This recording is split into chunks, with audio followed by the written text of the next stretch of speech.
Welcome to the show, Olivia. Thanks for having me. How are you feeling today, more or less? Really good, actually. Good. Yeah. Awesome. Follow up is always, what do you need more of and what do you need less of? I need more socializing and I need less isolating and alone time because I've been doing that for a while. Are you usually a homebody? Absolutely. I call myself an extroverted introvert. So like I say that too. I need to recharge being alone. I love being alone. I spend almost all my time alone. Any free time that I have, I want to be alone for the most part. But I do love socializing and I can thrive in social situations if I'm in the right headspace. And then I need to go back to my like hole. Yeah. What is your favorite form of socialization? That's kind of a I feel like that's kind of a hard question. I know I'm coming in hot with the hard-hitting questions. I like environments where I can really like talk and have good conversations with people. Like I'd prefer not to be in like a club setting where it's like you feel like you're screaming and you can't hear anything. And you're like, oh, it's really hot in here. What? Like I don't want to do that with anyone. I'd hate small talk. Yeah, I like to just kind of have fun, like banter with people or a deep conversation. Yeah. I feel like, granted, I haven't gone on dates in the longest time. I'm in a 5-year relationship, but the small talk part, So worst. bad. The worst. No. But then it's also like you don't want to trauma dump, but Oh, I was just on a brand trip with this brand Poppy, like the soda. yes. It was, first of all, best trip ever. It was only like a couple days. We went to the Hamptons and it was amazing. Nice. But my friends were like, I have no idea how your social like battery is like so full right now. Like they were all sitting there in the corner and I was talking to everyone, making friends with everyone. And me and this girl, Alexa, she's amazing. I met her on the trip and we immediately just chomped it up for like 2 hours. And then I kind of realized that it was happening and I was like, is this like an okay conversation? We were like getting real crazy, like sitting next to the pool. Everyone was drinking. We were just like, yeah. And when I was in high school, and then I took a second and I was like, this is okay, right? Like this isn't too much. She was like, I love it. It's like I like when I can kind of do that and when someone's down to do that with me. Yeah. It's fun. Like I'd rather do that than small talk. Even if do you have like a good read on people where someone like that you can meet on a trip and like ultimately connect with them? I like to think I do. I like to think I can read people pretty well and gauge whether or not I can have that kind of conversation with them. But I do also want to like check in and make sure that's okay to get like, a little deep with someone because you never know if you're gonna like trigger someone in some way. Right. And you want to be respectful of that. Exactly. That's so fun. You went to the Hamptons. Yeah, it was really awesome. Weather was good and everything. It was great. I mean, it rained so we were only there for 2 nights, but it rained on the second night. We were at this place, Surf Lodge. Yeah. Yeah, the place that everyone goes. And it started pouring. Like I've never experienced that much rain in my life. I'm not exaggerating. It was the craziest thing ever. And for some reason, everyone was hiding like inside of the building, and they told us that the cars were there, but we couldn't find the cars. So we were like, all the girls on the Poppy trip, we were like running around trying to find these cars, and everyone was like inside of the building, and we looked like crazy people running around outside in the rain. I couldn't see. Like the rain was so crazy. It was like all in my eye. That kind of rain. Insane, like windy. It was horrible. I can't drive in that kind of rain. Like it makes me very nervous. Oh my God. Yeah. The last time I was in LA, actually, I had to drive to OC and it was torrential downpour. So like from LA to OC, and in California, there's like no infrastructure here. Not built for rain. Not built for rain at all. So it was really nerve-wracking driving out here in that I pulled over a couple times. Yeah, and the trip was just that much longer. But I can't do it. It's too much. It's crazy because we get rain here pretty frequently, but every time it rains, everyone forgets how to drive. Mm-hmm. And it's like flooding everywhere. And I live in the valley and like the streets. I remember last time it like really flooded like in spring of this year. And it was like pools on the side of every single street in the valley, and I didn't want to drive. I was like terrified every time I got in my car, especially like going over the canyon too, like flooding everywhere. They don't know how to fix it. Olivia, given you were just on the East Coast, what is your preference, East Coast or West Coast? I grew up in California, so I have to say West Coast. But I love the feeling of like being in the East. Like it feels so like old money, and like I'm so not that vibe. But like when I was in the Hamptons, I was like, this is like I get it. Like summer on the East Coast is so like just feels rich. Yeah, it was awesome. Yeah, I'm not part of the Hamptons tribe. I grew up in Jersey, so I was very much a Jersey Shore kind of girl. But That's also amazing. I just played a show in Asbury Park with Fletcher, and it was love so Asbury. fun. I love Asbury. It's like 30 minutes from my house in Jersey, but It's so cute. The houses there are it's so really cute. nice. They just put now I'm getting off track. They just put a social club in there, like a pool Soho House kind of vibe Oh, cute. in Asbury, and I want to check it out because you can do a day pass for pretty cheap. But they're really building it up down there. Like it's really I didn't know what to expect, and I went and I was like, I love it here. yeah. Definitely go back and spend like a good weekend there. Me too. It's a good time. There's like so much live music down there. Like Springsteen is there a lot. Like That's where he's from, right? He's from Freehold, but he started like the Wonder Bar down there, Stone Pony, like those are his We places. played at Stone Pony. Yep. And he goes back there a lot to just hang out. So a lot of people spot him down there, which is pretty cool. But I love Stone Pony. It's a really was cool so venue. sick. Yeah, it was awesome. All right, my friends. So we have a lot to talk about. I feel like you are an open book when it comes to mental health and wellness. What inspires you to be open about that? These days, we can all use more energy, and Mind Plus Beauty's Wellness Facial Oils will give you the energy boost you need.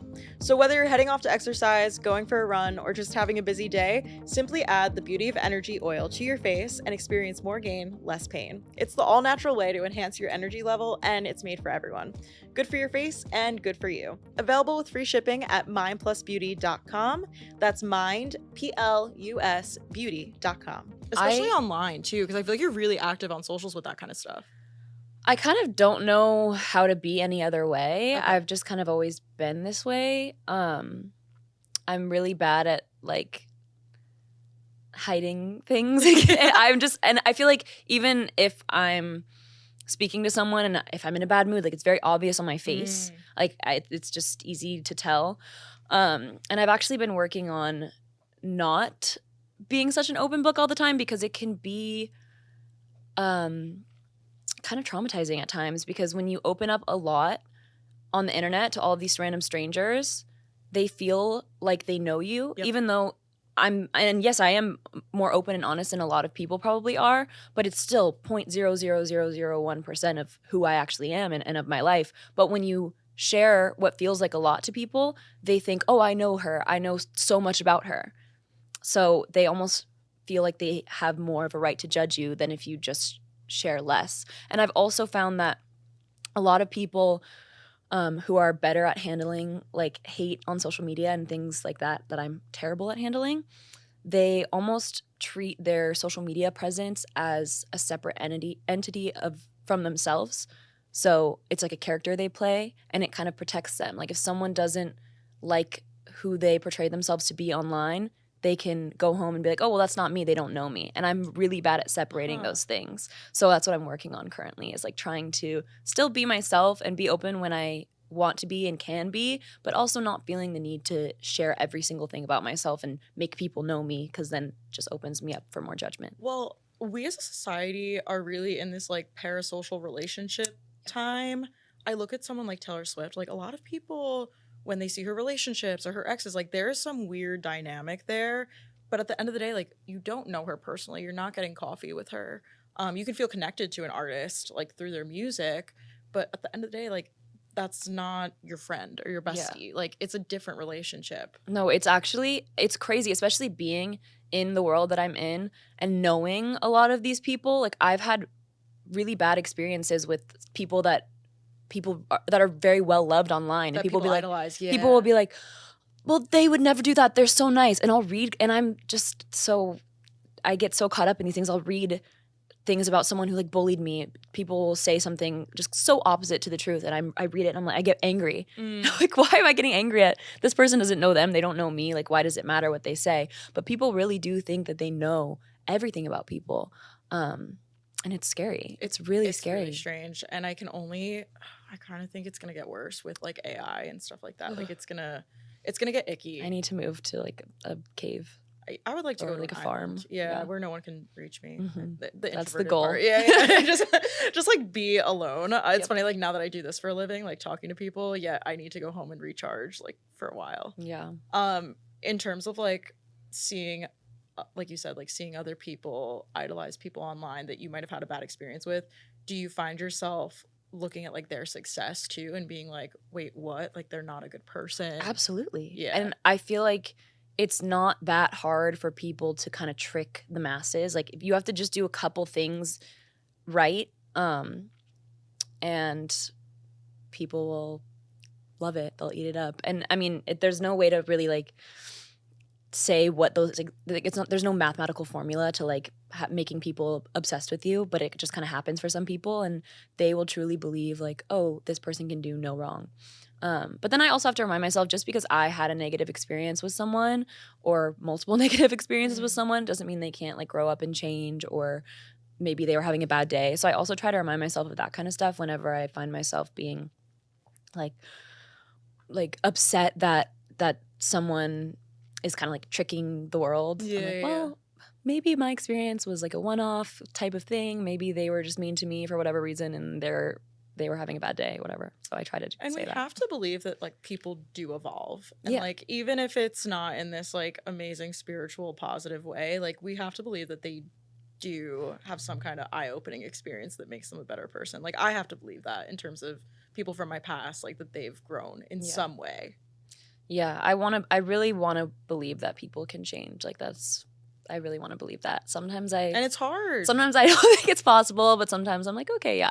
It's really hard. I've seen it before. I've seen some significant growth. I like to think I've grown a lot, but I don't think I was ever like, I've never been someone that's like bullied people or like been actively mean. Like I know people that have been. And I think I know people that have changed and from that. Like even in high school, like I was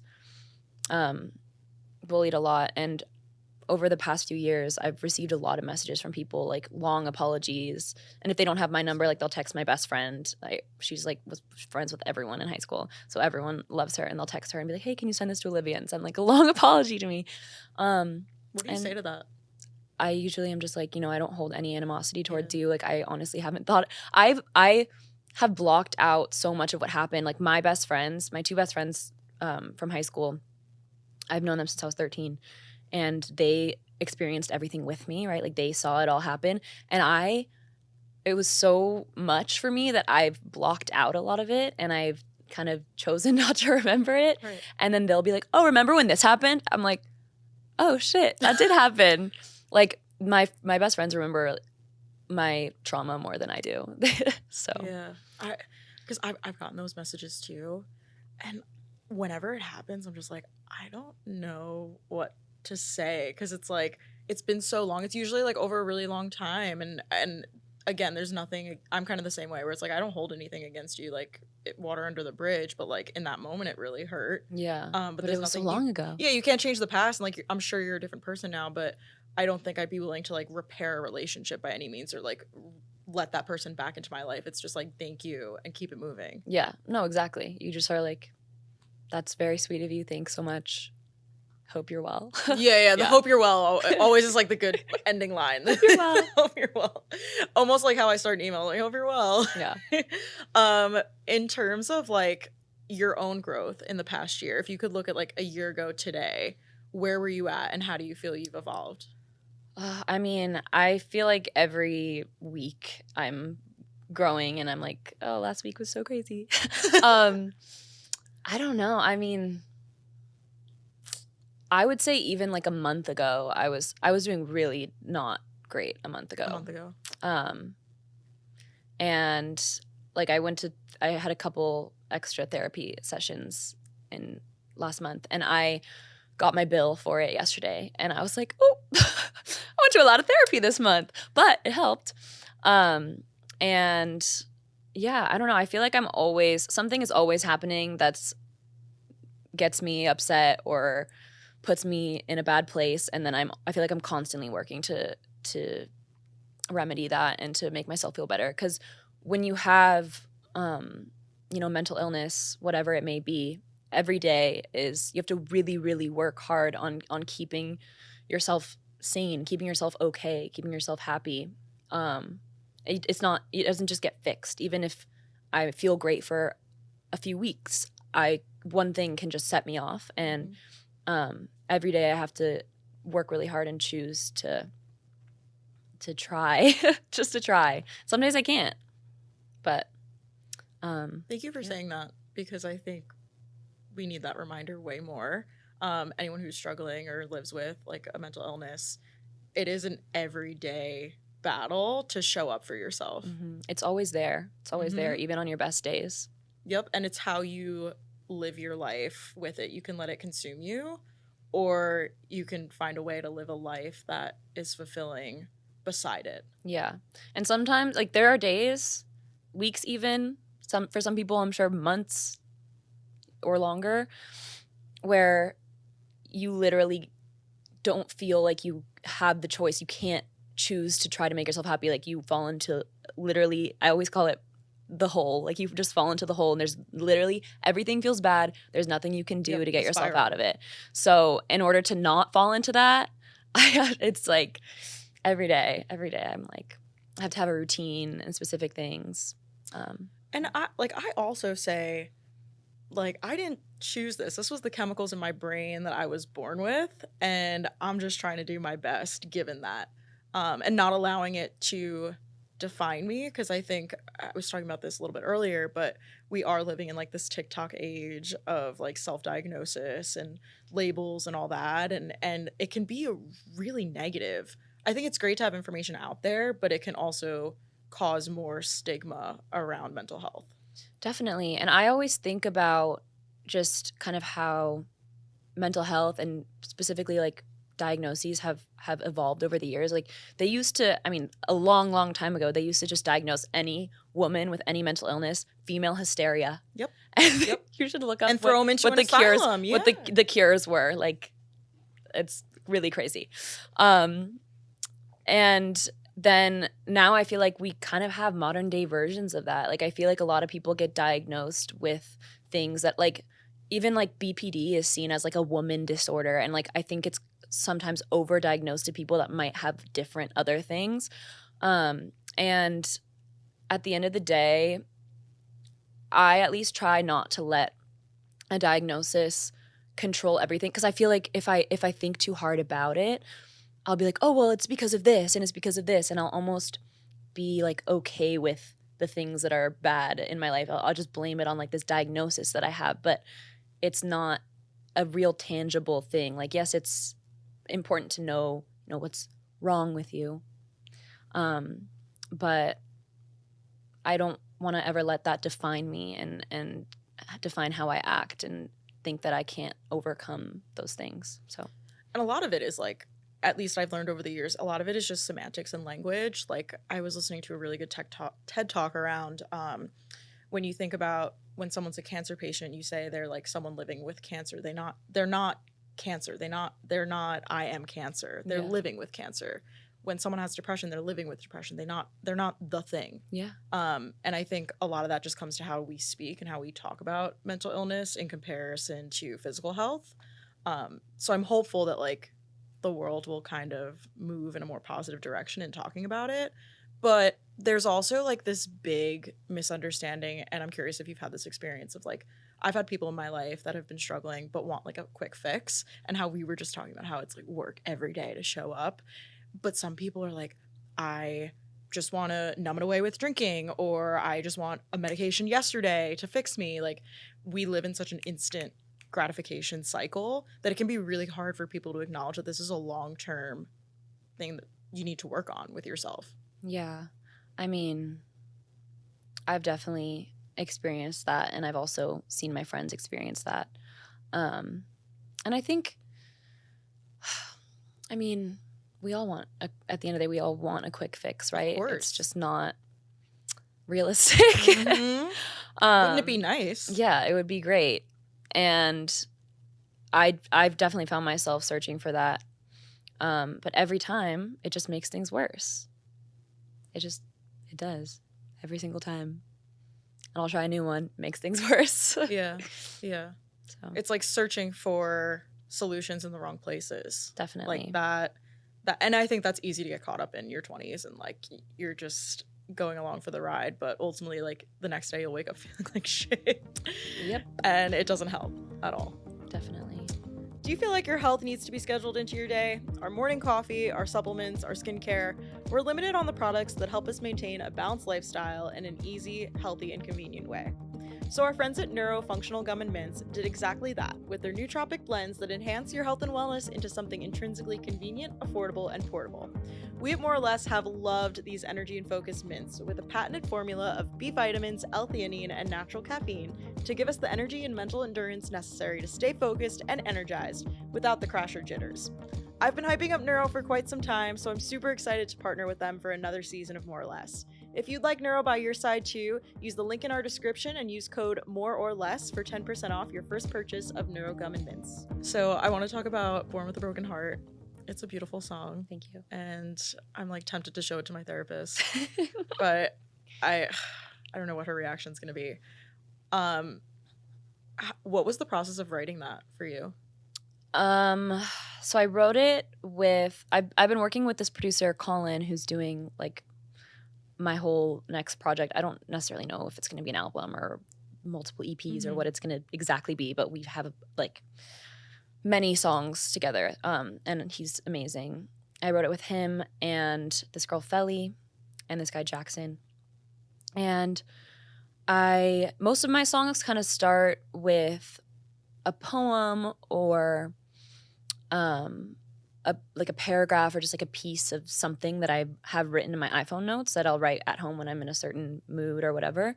And I'll just bring that into the session and talk it out with whoever I'm working with, and we kind of formulate it into a song form. And that's kind of what happened with that song, and I just explained how I was feeling, and it was a really like cathartic experience and very emotional. And I have honestly really like fond memories of writing that song, because although it was super emotional and sad, it felt really good. And I knew as I was writing it that it was, first of all, I was putting exactly how I felt into words, and that always feels so nice when you can place how you're feeling and put and write it out, and it's like, yes, this is exactly what I meant to say. This is exactly how I'm feeling. There's something that just feels really, really good about that. And that was how I felt with this song. And then also singing it, it was a really hard song. It's really hard to sing. I'm actually working right now with my vocal coach because I'm playing some shows next week or in like 10 days. And I'm working on doing that song live, and it's so hard. I think I might like bring it down half a step because it's so hard to sing. But that was also a really fun part of writing it, because Colin always tells me like, you can do it, and I end up doing these crazy vocal things that I would never be able to do without him. Like he's like, okay, lay on the floor, sing it like laying on the floor on your back, and then stand up, and then do it like this, and do it like that, do it like you're angry, do it, and he has me doing all these crazy things, and then it sounds great. And that's kind of what happened, and it felt so good, like to scream it and like sing something that's really hard to sing and then get it right. Like it was just a beautiful experience, and I think I was in the studio for, God, it was a very long session, but it was awesome, and I had a lot of fun, and I listened to it on my way home and I cried, and like it was awesome. The first time I listened to it, I cried. Like for those listening, one of the lyrics is like, "I'm not sad, I just haven't been happy in a while," and that is such a real feeling, especially for folks that live with like lived mental illness. When you can't pinpoint the feeling, you just know you're not happy. And that's something I've definitely experienced over the past year. And I just appreciate that there's songs like yours that are out there into the world. I'm curious, will we get more ballads like that in the future? Absolutely. I have this song called How Would I Know that I wrote in Nashville a year ago now. That's crazy. And that one's definitely gonna be on whatever my project is. And then I wrote a song called Everybody Knew that's about like the experience of getting cheated on. And that's another one where I feel like I really put the feelings like exactly into words. Like it's truly how every emotion felt. Like I captured it perfectly to me. Like I don't know if everyone else will relate to it, but it's exactly how I felt, which I found that those songs are typically what people relate to, because if you can capture how you felt, we're all human, we all experience emotions, and usually there's a lot of overlap in how we feel. So yeah, I have those, and then I have some other, sadder, more emotional songs, but they're not quite as like ballady, like piano ballad. Yeah, but lyrically like more sadder. Yeah. I have kind of a little bit of everything, so. How are you feeling about being independent now? It's definitely a journey. It's definitely interesting. I still have, I mean, I'm not doing it myself. I have been with my manager and my management company since the beginning, since I was 16. Still have my same lawyer. I'm actually with, I moved over to CAA, so, but I have my agent is like, all my agents over there are amazing. But yeah, and then I have this agency called Mutuals Agency, and yeah, you know about them. That's how we got this to happen. And they're amazing, and like they just do all the like little things that I don't want to do. Like, for example, one of my I'm doing themed nights for each of my shows. That.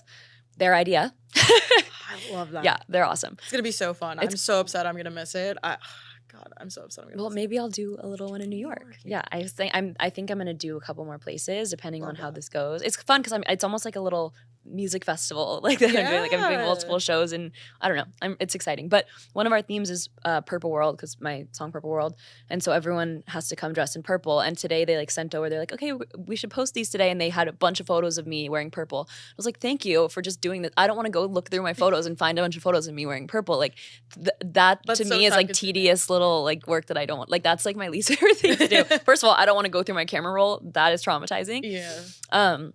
But yeah, just like little things like that, and they help me with like what to post on social media and with the actual posting of stuff. Sometimes they'll post stuff for me.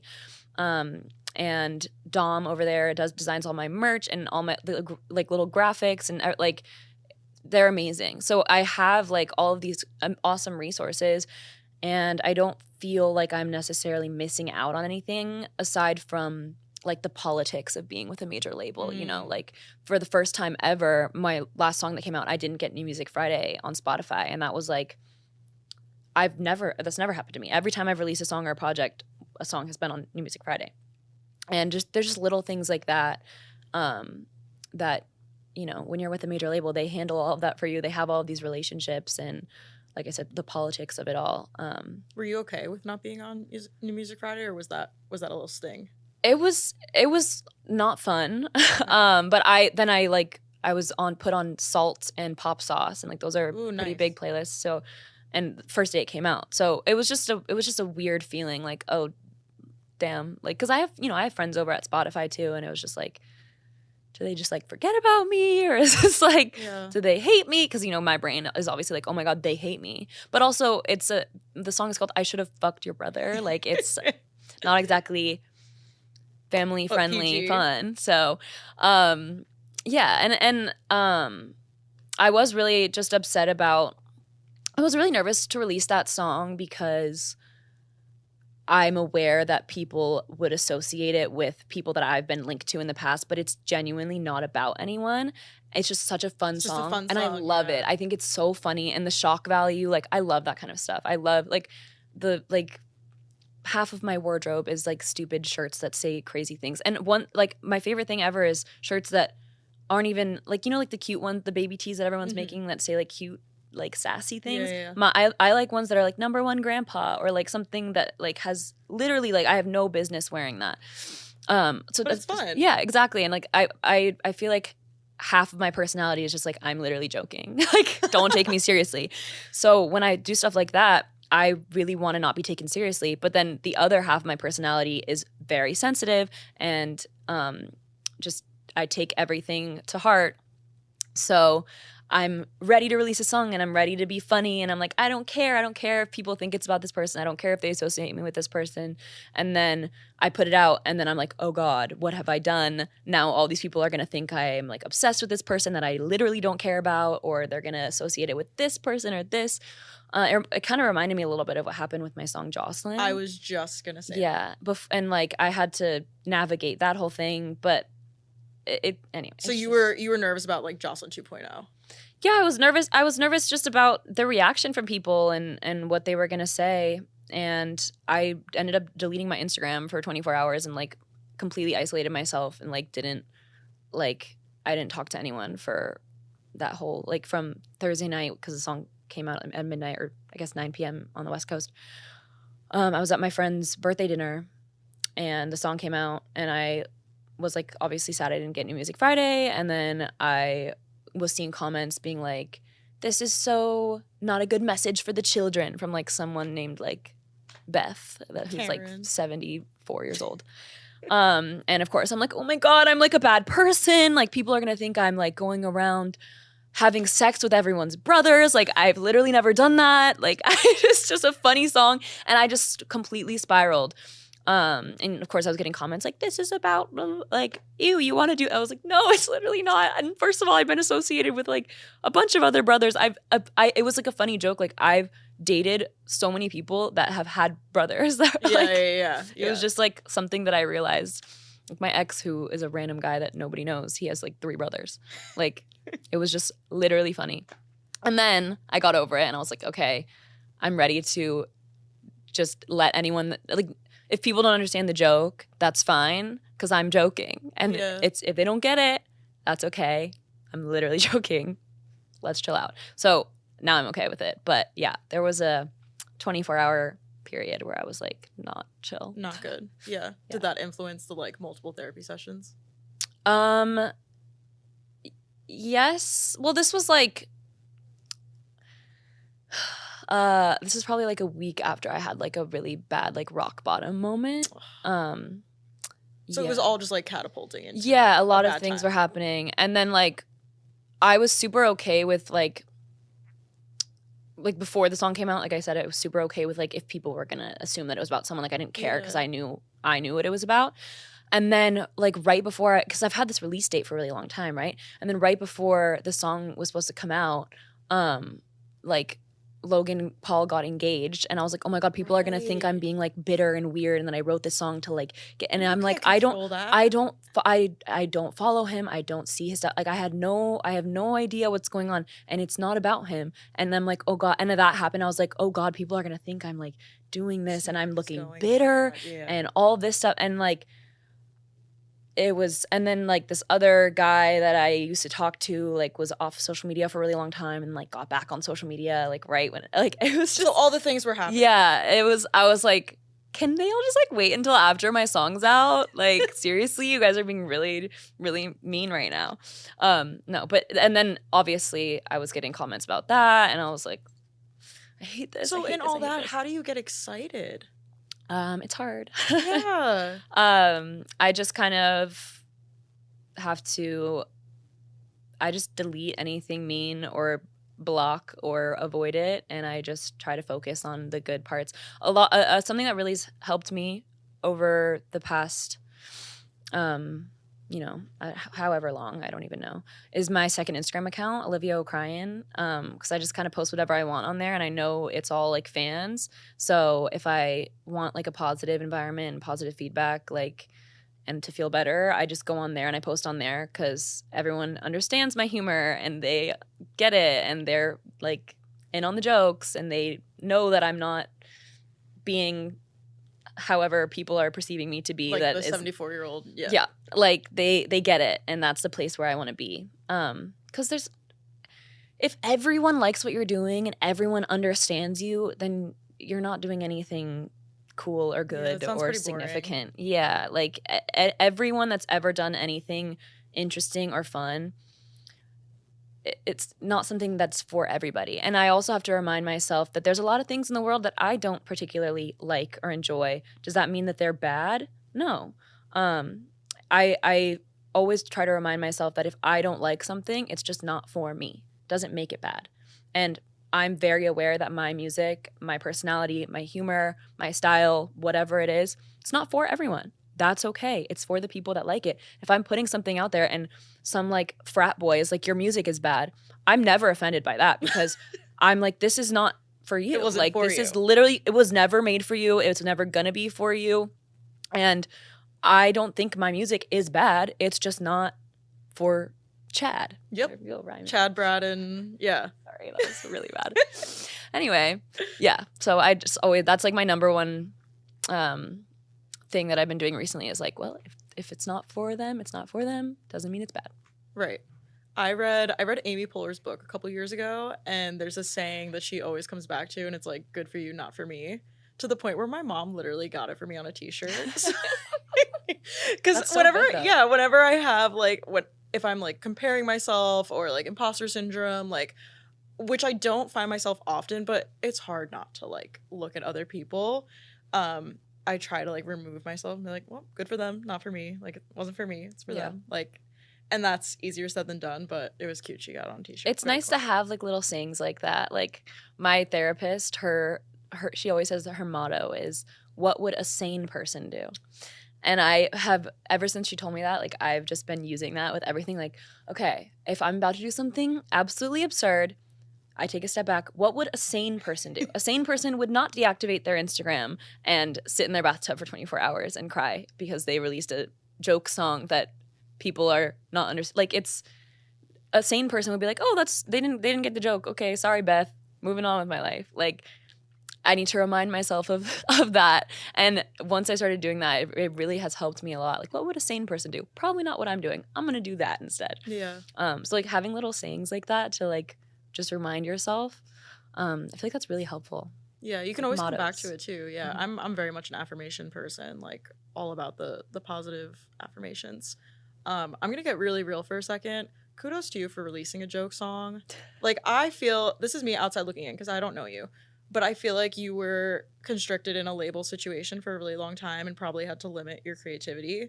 So for you to be able to kind of come out in the world and have just a fun, high energy song, like music should be fun. And I feel like artists, this business is so full of bullshit that it's like, it's so hard to like have fun with it. Yeah. And I just hope that like that's what's in store for you, that you're able to have so much fun because you deserve that. Like you've been working your ass off since how old? What, 15, 16? Like you deserve that moment to just enjoy it.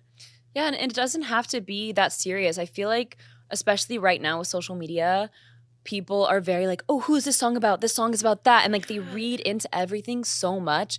Music sometimes can just be music. And I think that was a lot more common back in the day. A lot of people like, I think now a lot more people are writing their own music or at least being in the session and telling the writers like, this is what I want to write about. And so it is more catered to like their life. And we are, with social media, we're more invested in the artist's personal lives. We can see who they're dating and all this stuff. But like, people don't even know half of the amount of people that I've dated, right? Yeah. Like people will comment that they think my song is about someone I dated like 6 years ago that I never wrote a song about, that has nothing to do with anything. And that's all they know from what they've seen. So of course they're going to think it's about that person. But I don't talk about my love life hardly ever at all, unless it gets brought up in some kind of situation. So people have no perception of what my actual like dating history or even like some of my friendships. Nor do they need to. No, it's none of their business. They don't need to. Like, and yeah, I just think if we don't let music just be music and let it be fun, and you take it too seriously, like, what's the point? Music is supposed to be fun. Like, obviously, there's music for different things. I love that I'm able to have music for every occasion, every situation, because that's how I express myself. When I'm happy, I want to make happy music. I want to listen to happy music. When I'm sad, I want to make sad music, listen to sad music. Like, I want to show every single side of my personality and my emotions, however different those may be from each other. I want to show every single part of me in my art, because it's a huge piece of who I am. I'm an artist, and yeah, part of that is being fun, right? And laughing. It doesn't have to be like a narrative. And I think people are always chasing that, and it's really weird. Like now that we're talking about it, like. It's really weird. It's weird, and people make videos being like, I think this person's song is about this because of the. It's like, why do you 3-minute long videos of an analysis that is not nearly accurate, nor the point of the song. Yeah, what a weird world. It's strange. We live in. Yeah. So coming back to what we were talking about in the beginning, is that why you feel like maybe a little, like you should be a little bit less accessible to people online? Yeah, it's more so that I'm trying to just like separate myself from my work, because what I also realized with my therapist is that I have no separation of my personal life and my work, because it's so intertwined, because I am an artist. That's always been, like, since I was a little kid, it's always been a part of me. And when something that's so personal to you becomes your job and your work, and then, with social media involved, your personal life seems to be at the forefront of everything as well. And it's just all one mixed thing. And it's really impossible for me to separate my work life, my personal life. Yeah. It's so hard, especially when people are putting those things together for me. Like people are like, "Oh, your song is about this thing," and it makes me almost lose my sense of self. And I don't want to do that, obviously. So, yeah, I think it's more just about that, having that separation and having being able to kind of turn it off and be like, okay, I'm done with work. I'm just going to be Olivia right now, and this has nothing to do with anything, and no one has to know, and I can have my personal life, and then I can also choose to share things if I want to, and trying really hard not to take what people say about it personally. Yeah, because I was gonna ask, like, what ways are you tackling that? Like, are you able to almost have? I mean, in the traditional world, like people have a 9 to 5 Yeah. and then they're able to come home. I feel like that got blurred over COVID and work from home and people just work at all hours. But are you able to like have separation around that in terms of even hours in a day? Yeah, I mean, I will often find myself just like fully taking breaks. Like I'll turn my phone off. I'll like delete the Instagram app for a little while, or I'll just remind myself like, okay, I don't have to like post something today. I don't have to do this. Like you can just be. I can just exist right now, or like if I want to just not see anything, like I don't have to look at it. It doesn't have to be a part of me. And then it's also just that daily reminder of like what I put on the internet, like these people don't know me, these people don't know me, and then going to hang out with my friends who do know me and getting their opinions on things, talking to people that understand me, know me as a person, know my life. That is really helpful and like grounding in a way, because that's what matters. The people that are really around you in real life that know you, that's what matters. Everyone else, like they literally don't know you. So why does their opinion matter? It's really hard to accept that and to not care, but again, it's something you work on every single day. Yeah. And I'm gonna come back to again, like you've been a public figure for a long time. Like coming into your teenage formative years, like you were known. And I can only imagine how hard that is to still separate, even from your younger self, Yeah, I feel like what really kind of made things hard for me was that I went from, being really insecure in high school and experiencing bullying and just general overall insecurity. I was just very, very insecure about myself.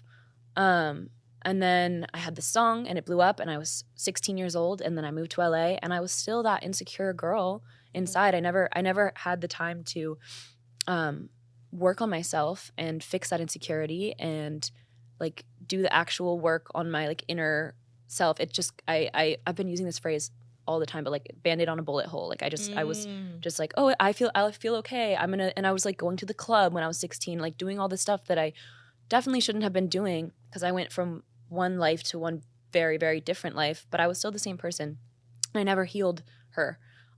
So now I'm having to do that work at 23 after I've been, everyone's known me as this one specific type of person. And I haven't been able to actually be healed and like find myself and figure out who I am without that insecurity and all of the negative things that I felt about myself and experienced. So yeah, and we were talking about that earlier, like being able to grow and evolve and giving yourself space and doing that for other people too. But it's just as important for yourself, seriously. And I think we all have that moment of like, shit, I like need to work on like my inner child. Like like whatever happened there, I need to acknowledge that instead of just like suppressing it. Yeah. And again, easier said than done, but I think we all have those moments of I got work to do.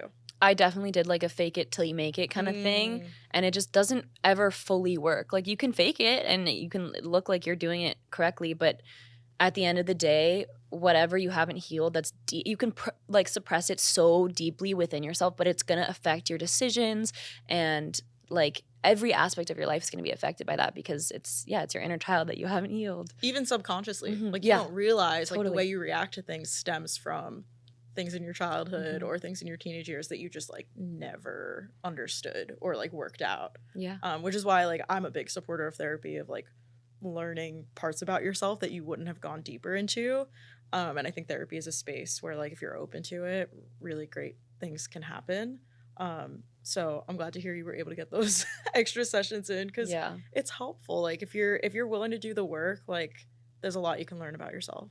Definitely. And I'm as someone who's always written about my life and been very open about my life, I always want to talk about things. Um I thought like, oh, I have everything figured out. I just need to kind of learn how to fix it, whatever. But I'm still like learning so much about things that happened to me years and years ago that I never fully processed. Like I'll be talking with my therapist and I'm like, oh my God, this is because of this. And I still every week have so many random breakthroughs about things and I'm working out so many things, even though I've been open, I've been talking about it, I've been doing all this stuff for years. There's just so much. There's so much but to it feels figure so out. great when you have a breakthrough. You're Absolutely. like, holy shit, this all makes sense. Yeah. Like that's a really empowering feeling to be able to walk away from the session and be like, wow, I got something out of this. Yeah. Like that's really awesome. And a lot of the time it's something that was kind of within you, right? Because your therapist, it's not their job to give you life advice. They're not a life coach. They're there to guide you and your thought process to finding the right thing for you. So a lot of the time I'll come to conclusions that I just needed someone to be like, and to just push you a little bit deeper. Exactly. Yeah. And that's really nice. Because it's like, you're at the end of the day, you are doing the work. You have to do the work. People can help you. You have to be able to accept their help, to know how to accept their help, and to be ready because it's going to come from you. But it's still on you. Yeah, no one can force you into that. Like it has to be on you. And that's what I said, like you have to be open to it, because if you're not open to it, if you go in closed off, like I was thrown into therapy when I was 13. And I just sat there like silent the entire time. Like, I don't want to be here. No, that's same thing. Same here. My mom forced me to go to therapy from the time I was like 7, because my mom, she never got anything like that when she was younger. Like her mom kind of just didn't care. She was like, yeah, whatever, go do whatever you want. And my mom was in turn very like strict on me, and she just always wanted to make sure that I was okay. So when my parents were separating, she was like, put me in therapy. I didn't want to go. I was a little child, and I didn't even know what I was like. I didn't even have a good concept of like what divorce even was. Like I was fine. Whatever. But I ended up hating therapy. And anytime anything would happen, my mom would just throw me in therapy, and I would sit there and I wouldn't say anything. And so I hated therapy for a long time. And that happened in many ways all throughout high school until I ended up moving in with my dad. And then I was like, I hate therapy. I'm never going to therapy. I don't want to go to therapy. It sucks. It doesn't do anything.